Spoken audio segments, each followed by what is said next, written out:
जैसा कि पूर्व में आपको भगवान बुद्ध और उनके धम्म के द्वारा ये बताया गया कि आज धर्मोदय बुद्ध विहार श्रीनगर कॉलोनी से जितने हमारे उपासक बंधु दैनिक हमारा भगवान बुद्ध और उनका धम्म का वाचन सुनते रहे हैं, उसमें आज से पहले तक आपको ये बताया गया कि तथागत बुद्ध ने अपनी देशना में 3 बातों पर प्रकाश डाला कि शरीर की पूर्णता, वाणी की पूर्णता और मन की पूर्णता। धम्म का जो महत्व है उसके लिए तथागत बुद्ध ने कुछ पारमताएं का निर्माण किया, जिसमें 3 पूर्ण पारमताएं थी कि जीवन में पूर्णता प्राप्त करना धम्म है। वो पूर्णताएं क्या होनी चाहिए? शरीर की पूर्णता, वाणी की पूर्णता और मन की पूर्णता। उसी क्रम में आपको जो है कल तक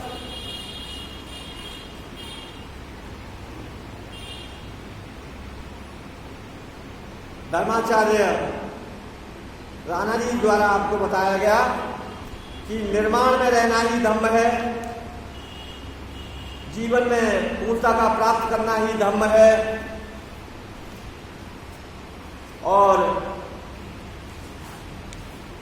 तृष्णा का त्याग ही धम्म है। अब यहां से आगे और कर्म को नैतिक व्यवस्था का उपकरण मानना, कर्म ही प्रधान है, कर्म की श्रेष्ठता ही प्रधान है, यह भी एक धम्म का कारण है।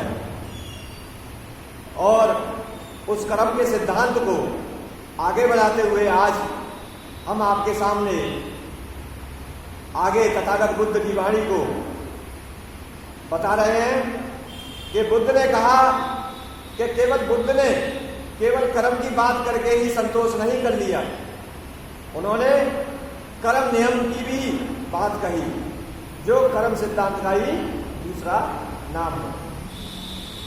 कर्म के नियम की बात से बुद्ध का अभिप्राय यह था कि कर्म का फल उसी प्रकार उसका पीछा करता है जैसे दिन का पीछा रात करती है। यह एक नियम अथवा सिद्धांत की तरह है। इस बात का कहने का पीछे तथागत बुद्ध का यह अभिप्राय है कि हमारे जीवन में हमारी पूर्णता का, जीवन के महत्व का तभी हमें फल मिलेगा कि हम अपने नैतिक जीवनचर्या में नैतिकता का, सदाचार का और शीलता का पालन करते रहेंगे। आप लोगों ने कभी कभी सुना होगा कि जैसे आदमी कर्म करता है वैसे ही उसके फल उसे प्राप्त होते हैं। ये बात अलग है कि जीवन के अलग समय में उसके फल उसे मिलते हैं। किसी व्यक्ति को जो ज़्यादा बुरे कर्म करता है उसके फल उसे जल्दी मिल जाते हैं, जो उससे कम करता है उसके लिए थोड़ा समय मिलता है। इसी तरीके से जीवन में हम जो कुछ भी पुण्य कर्म करते हैं उसका भी लाभ हमें अवश्य मिलता है। और पुण्य कर्म का तो लाभ ऐसा है कि वो हमारी पीढ़ी को नहीं मिलता, वो हमारी आने वाली संतानों को भी उसका पुण्य लाभ मिलता है। तो उसका अभिप्राय जो है कर्म के सिद्धांत का, तथागत बुद्ध का यही है। कुशल कर्म द्वारा लाभ प्राप्त करने में कोई विफल नहीं हो सकता और अकुशल कर्म से होने वाली हानि से कोई भी बच नहीं सकता। जैसा कि पूर्व की कई देशनाओं में तथागत बुद्ध ने इस बात को कई बार दोहराया है कि हमारे कर्म हमारे पीछे ऐसे चलते हैं जैसे कि बैलगाड़ी के पहियों के पीछे बैलगाड़ी चलती है, बैलों के पीछे बैलगाड़ी चलती है। हमारे कर्म सिद्धांत ही हमारे जीवन की पूर्णता का बोध कराते हैं। कुशल कर्मों द्वारा हमें जीवन में कभी विफलता नहीं मिलती और अकुशल कर्म से होने वाली हानि से हमें कोई जिंदगी में बचा नहीं सकता। जैसे हमारे कर्म होंगे उसी हिसाब से हमारे जीवन का अवसान होगा। हमारे अकुशल और कुशल कर्मों से ही हमारे जीवन का फलदायी अवसान का आगाज और अंजाम होता है। इसलिए भगवान बुद्ध की देशना थी कि कुशल कर्म करो ताकि मानवता उस नैतिक क्रम से लाभान्वित हो सके। जो लाभ कुशल कर्म बनाए रखते हैं, अकुशल कर्म मत करो, क्योंकि मानवता को उस अकुशल कर्म से पैदा होने वाले अनैतिक क्रम से हानि पहुंचेगी। तथागत बुद्ध ने अपनी हर प्रकार की देशना में हमेशा नैतिकता को सर्वश्रेष्ठ स्थान दिया। उन्होंने हर जगह जहां कहीं भी देशना थी वहां उन्होंने हमेशा मानव कल्याण के लिए मानव के कर्मों का सबसे ज्यादा बल दिया कि हमें क्या करना चाहिए, क्या नहीं करना चाहिए। हमेशा उन्होंने जो मार्ग दिखाया मानवता की मुक्ति का मार्ग उसके कुशल और अकुशल कर्मों पर निर्भर करता है। यह हो सकता है कि किए गए कर्म और उससे होने वाले विपाक फल के बीच कुछ अंतराल हो जाए, बहुधा ऐसा होता है। जैसा कि आपने अतीत में देखा है, ये सार्वभौमिक सत्य है कि जब भी हमारे जीवन में कोई परेशानी आती है तो कोई भी हमारा मित्र हो, मिलने वाला हो, पड़ोसी हो, रिश्तेदार हो, हमेशा उसके मुंह से एक ही बात निकलेगी कि भाई जैसा आदमी कर्म करेगा उसका उसे फल मिलेगा। हमारे जीवन में कोई दुर्घटना होती है, उसके अगर हम शिकार होते हैं अथवा गंभीर रोग से कभी बीमार होते हैं तो उसके लिए भी हमेशा यही टीका टिप्पणी की जाती है कि अतीत में इनसे कहीं ना कहीं कोई गंभीर गलती हुई होगी जिसकी वजह से उसे आज ये भोगना पड़ रहा है। उसी तरीके से जब कभी हमें हमारे जीवन में अचानक से कोई लाभ होता है या पुण्य कर्म की वजह से हमारे जीवन में कोई खुशी का पल आता है, तब भी यही बात हमारे ऊपर पैमाने की तरह सदी रहती है कि भाई उसने उस समय बहुत अच्छे काम किए थे तो उसे तो उसके जो है अच्छे कर्मों का फल मिलेगा ही मिलेगा। तो ये सारी चीजें चाहे पाप कर्म हो चाहे पुण्य लाभ हो, ये हमारे कुशल और अकुशल कर्मों के ऊपर ही निर्भर करता है। हाँ, उसके लाभ उसके फल मिलने में ये हो सकता है कि थोड़ा अंतराल हो जाए, लेकिन मिलेगा जरूर। उसका परिणाम दोनों ही स्थितियों में प्रत्येक मनुष्य को भोगना ही पड़ेगा। ये तथागत बुद्ध का प्रमुख सिद्धांत है। इस दृष्टि से कर्म के कई विभाग हैं, जैसे द्विदत्त धम्म वेदनीय कर्म, उपपज्य वेदनीय कर्म और तीसरा है अपरा परिवेदनीय कर्म। इनका क्या मतलब है कि द्विधम्म वेदनीय कर्म, ये कौन से फल हैं? ये वो हैं जो तुरंत फल देने वाला होता है। ये कौन सा है? द्विधम्म वेदनीय कर्म। ये वो फल होते हैं जो तुरंत फल देने वाला कर्म होता है। उनका वर्गीकरण किया है तथागत बुद्ध ने कुशल कर्म का और अकुशल कर्मों का 3 भागों में वर्गीकरण किया है। जो पहला भाग है वह द्विधम्म वेदनीय कर्म है। ये वो होते हैं जो तुरंत फल देने वाले कर्म होते हैं, और दूसरे उपपज्य वेदनीय कर्म होते हैं जो कुछ समय बाद फल देने वाले होते हैं। कुछ कर्म ऐसे होते हैं जो हमारे कुछ समय के बाद होते हैं, और तीसरी श्रेणी में वो आते हैं अपराप पर्यवेदनीय कर्म, अनिश्चित समय पर फल देने वाले कर्म। आम जीवन में आपने देखा होगा कि हमारे जीवन में कुछ हमसे कभी कभी जोश में, उत्तेजना में आके, या मन क्लांत होता है या अशांत होता है, तो हम भूलवश कुछ ऐसी गलतियां कर बैठते हैं कि उसका कुछ ही घंटों बाद अथवा कुछ ही दिनों के बाद में उसके परिणाम हमें भोगने पड़ते हैं। तो ये पहली श्रेणी में आते हैं। और दूसरे वो होते हैं जिसका हफ्ते बाद, महीने बाद, 15 दिन बाद हमें उसका अच्छा या बुरा लाभ मिलता है। और तीसरी श्रेणी में वो होते हैं कि जो जीवन में, हमारा जो जीवन होता है, उस जीवन में हमें हो सकता है कि उसके परिणाम 5 साल बाद मिले, हो सकता है 10 साल बाद मिले, हो सकता है 20 साल बाद मिले, और हो सकता है कि 30 साल बाद मिले। ये वो तीसरी श्रेणी है। कर्म कभी कभी अहोसी कर्म की श्रेणी में भी आ सकते हैं, अर्थात ऐसा कर्म जिसका कुछ विपाक ही न हो। हमारे जीवन में हम तमाम ऐसे कर्म करते हैं जिसका कोई फल नहीं होता, कोई परिणाम नहीं होता।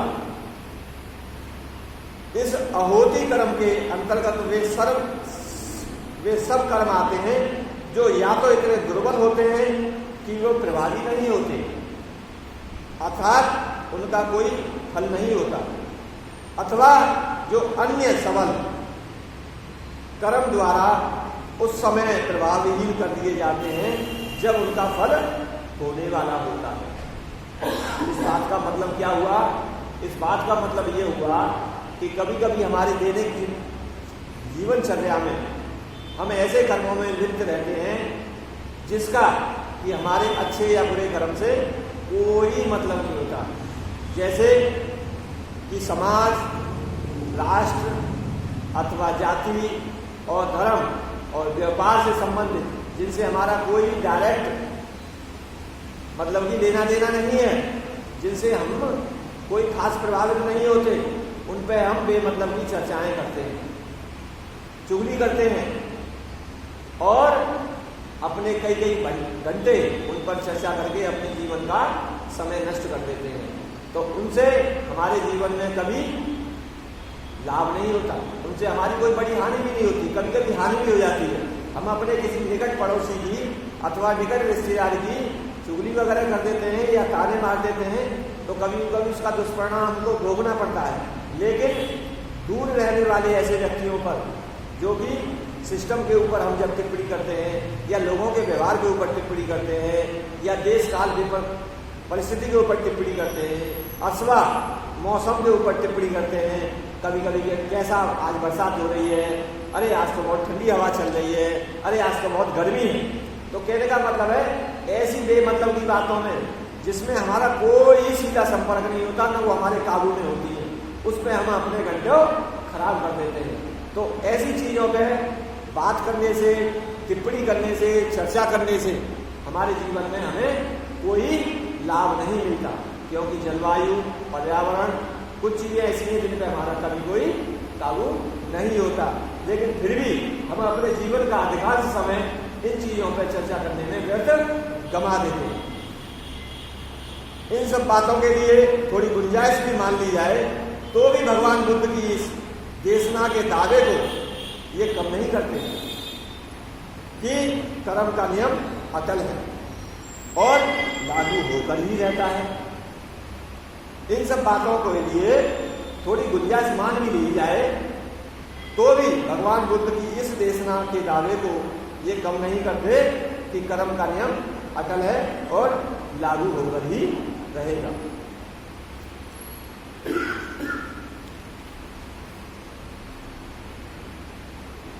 कर्म के सिद्धांत का अनिवार्य तौर पर यह अर्थ नहीं कि करने वाले को ही कर्म का फल भुगतना पड़ता है और इससे अधिक इसके विषय में कुछ और नहीं सोचा जा सकता। ऐसा समझना गलत है। कभी कभी करने वाले की अपेक्षा दूसरे पर कर्म का प्रभाव पड़ता है, लेकिन यह सब कर्म का नियम ही तो है, क्योंकि यह या तो नैतिक कर्म को प्रोत्साहित करता है अथवा उसे अस्त व्यस्त कर देता है। जैसा कि पूर्व में आपको मैंने बताया था कि तथागत बुद्ध ने यह कहा है कि हमारे कुशल कर्म का जो फल होता है और उससे हमें भविष्य में जो मिलने वाला पुण्य लाभ होता है, जरूरी नहीं है कि वो हम अपने ही लाभ के लिए करें, क्योंकि हम अगर अच्छे कर्म करेंगे, अच्छे कुशल कर्म करेंगे तो उसका परिणाम हमारे परिवार पर पड़ेगा। परिवार से पड़ेगा तो परिवार की प्रतिध्वनि जो है हमारे अड़ोस पड़ोस में भी जाएगी। कुछ हमारे अच्छे कामों की वजह से प्रोत्साहित होके हमारे अड़ोसी पड़ोसी भी उससे कुछ लाभ कमा लेते हैं। कभी कभी हमारे अच्छे कर्मों की वजह से, हमारी अच्छी सोच की वजह से, सकारात्मक दृष्टि रखने की वजह से हमारे रिश्तेदारों को, नाते रिश्तेदारों को, सगे संबंधियों को, मित्रों को भी उसका लाभ मिल जाता है। क्योंकि एक व्यक्ति कभी कभी ऐसी जगह पर भी अच्छे काम कर देता है कि उससे बहुत सारे लोगों को लाभ मिलता है। जैसे कि आपने अतीत में देखा होगा कि हमारे महापुरुषों ने जो क्रांतिकारी अपने जीवन में बदलाव किए, जैसा कि पिछड़े और दलित हमारे समाज में आज से 200 साल पहले कोई विद्यालय नहीं होता था, लेकिन माता सावित्रीबाई फुले ने पहल करते हुए विद्यालय की जो है स्थापना की पहले की, तो उसका आज लाभ आज कई पीढ़ियों को मिल रहा है, आज पूरे देश को मिल रहा है। पहले महिलाओं के लिए कोई व्यवस्था नहीं थी, लेकिन एक आदमी की पहल ने पीढ़ियों को लाभान्वित कर दिया। इसी तरीके से कभी कभी किसी एक व्यक्ति के दुष्परिणाम उसके किए गए, जैसे कि किसी परिवार में अगर कोई व्यक्ति किसी की हत्या कर दे अथवा बड़ी कोई जो है गैर कानूनी जुर्म कर दे, तो उसका भी जो है जो कर्म का जो फल होता है, उसकी जो है बुराई होती है, वो केवल एक परिवार को ही नहीं भोगनी पड़ती, उस पूरे कभी कभी पूरे गांव को उसके दुष्परिणाम भोगने पड़ते हैं, कभी कभी उसके पूरे समाज को भोगने पड़ते हैं। अरे कि भाई आपने देखा होगा किसी एक आदमी की गलती की वजह से कभी कभी पूरी बस्ती बदनाम हो जाती है, कभी कभी पूरी कौम बदनाम हो जाती है।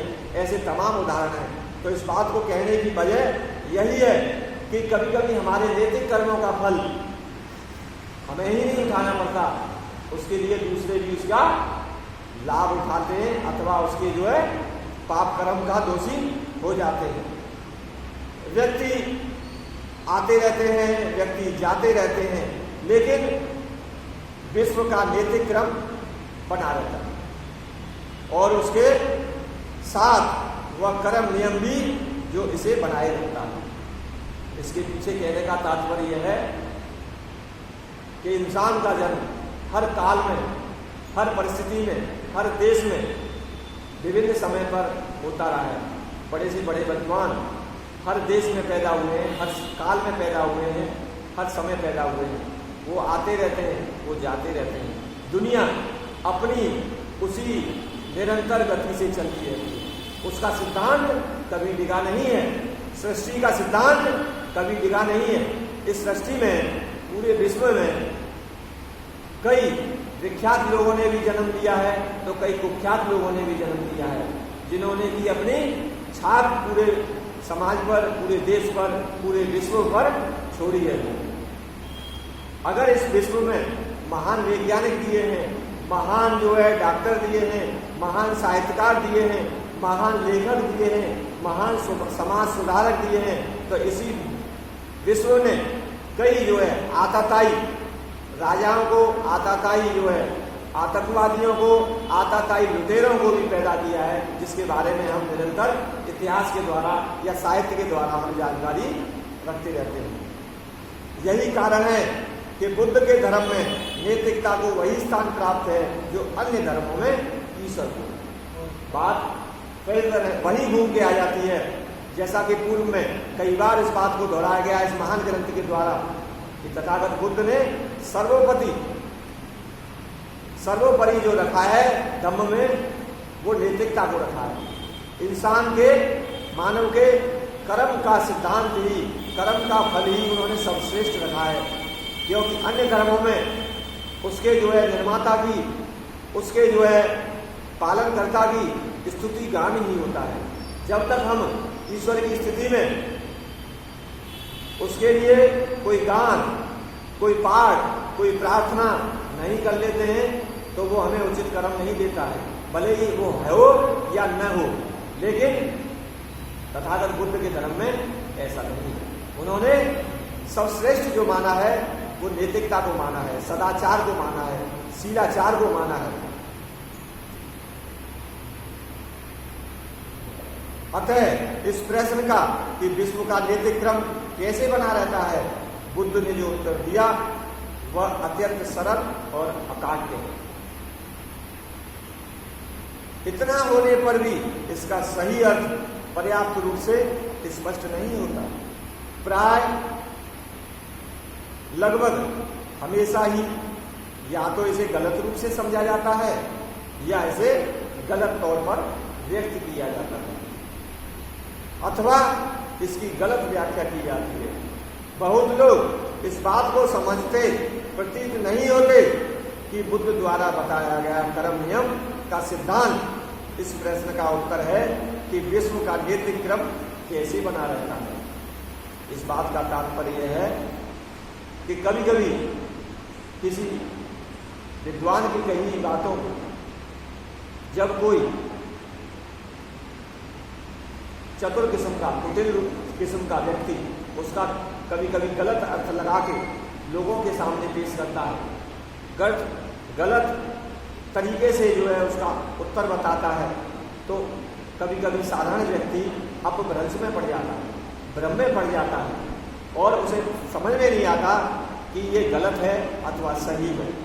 लेकिन अंत में सच वही है जो तथागत बुद्ध ने कहा है कि पूरी दुनिया का जो नैतिक सिद्धांत है वो जो टिका हुआ है वो उसके कुशल कर्मों से ही टिका हुआ है।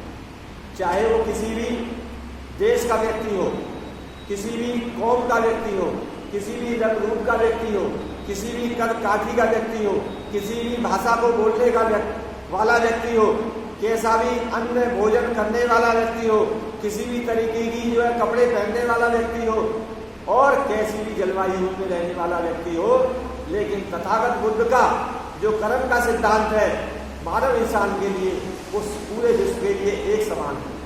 किसी देश काल परिस्थिति के लिए अलग अलग नहीं है, चाहे गर्मी वाले अफ्रीकी देशों के लिए हो, चाहे यूरोपीय ठंडे देशों के लिए हो, लेकिन इंसान की जरूरतें जो होती हैं, इंसान के जो कर्मों का जो फल होता है उसके नैतिक कर्मों से ही उसके परिणाम तय होते हैं। लिहाजा तथागत बुद्ध का जो धम्म है वो पूरे विश्व की मानव जाति के कल्याण के लिए किसी एक